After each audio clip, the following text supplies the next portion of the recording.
Hey everybody, welcome to the Lightspeed Van channel. It's a brand new channel. We're getting ready to start and launch to track the build of our brand new ProMaster 2017 camper van.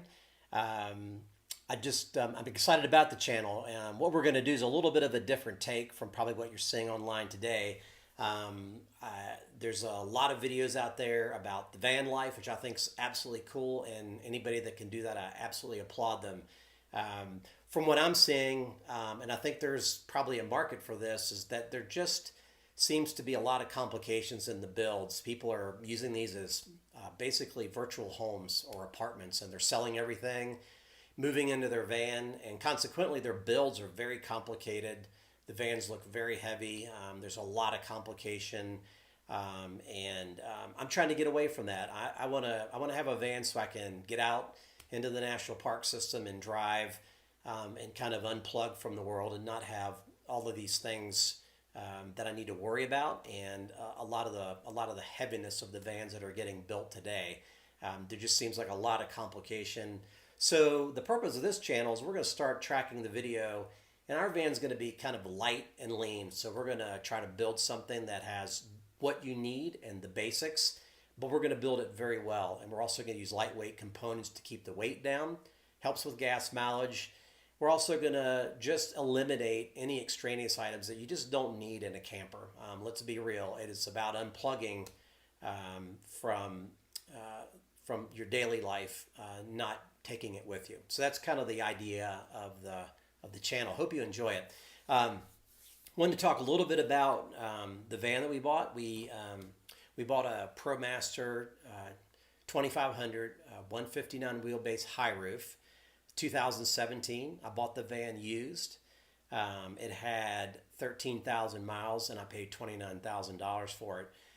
That van sticker was $39,500, and I thought it was a great trade-off. We were talking 13,000 miles for a $10,000 trade-off in price.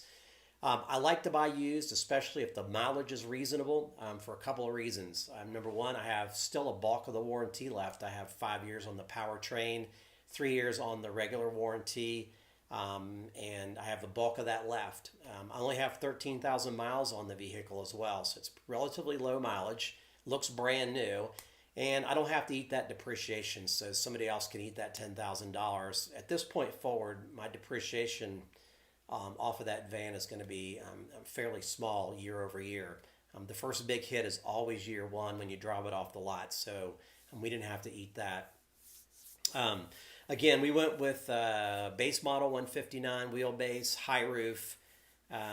It's a great value for the money, and I'm going to go over the reasons why I think it's a great value.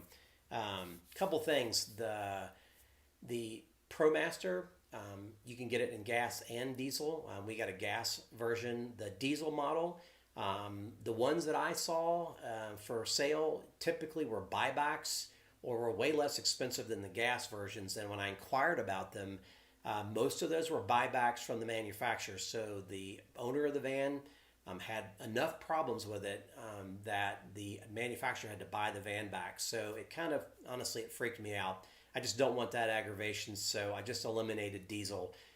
There's a lot of concerns with emissions and check engine lights, and I just didn't want the hassle. I know you get better gas mileage with diesel, and there's a lot of reasons why pure diesel is great. Just not for me. So I chose gas. On the trip back from where we bought the van, which is in Boulder, Colorado, we averaged about 18 to 20 miles per gallon, which is pretty good for a van that size. I'm pretty happy with that. Let's see. The cool thing about the ProMaster is they come in three lengths. So you have a 136, 159, and then a 170. As compared to, like, say, the Sprinter van, they have a 136 and then the 170, nothing in between. Now, the 170 is absolutely enormous. The 136, in my opinion, is a little too short. So this kind of split the difference. I was able to get a 159. It's easy to maneuver. You can park it.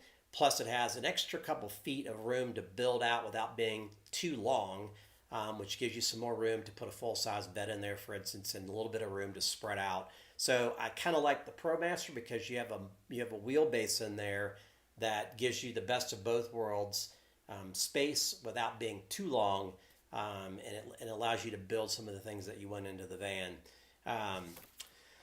Couple of the features on the van that I like: it has wide swing doors in the back. They flip all the way to the panel so you can get wide access to the back. Again, it's high roof.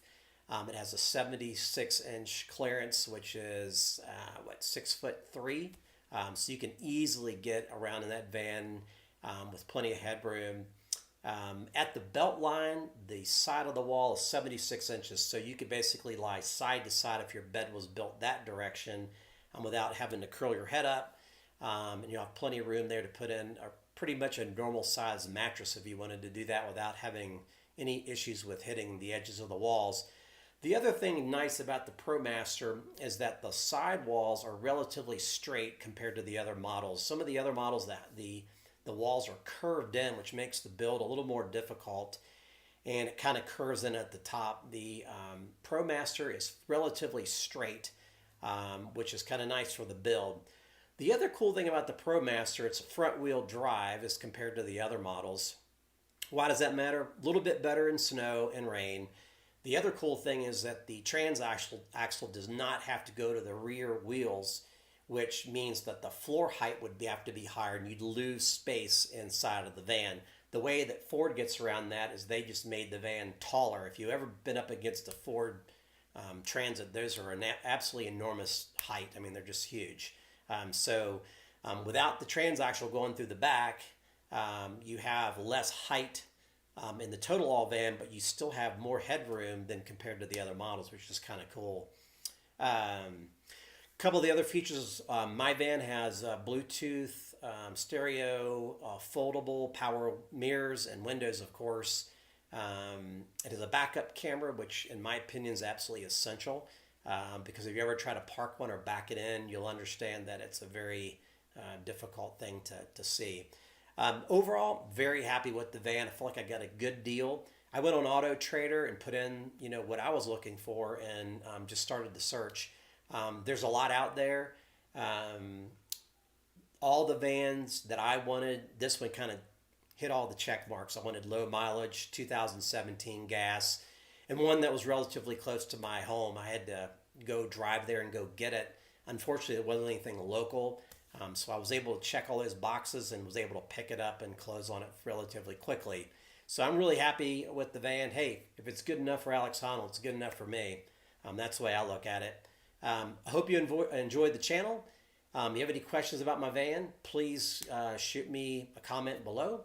And please subscribe. I'm trying to build a viewer base here. I'd like you to subscribe if you don't mind. And I'm going to do a series of videos tracking my build. And if you like anything you'd like me to cover, please give me a holler. You guys have a great day. Peace out.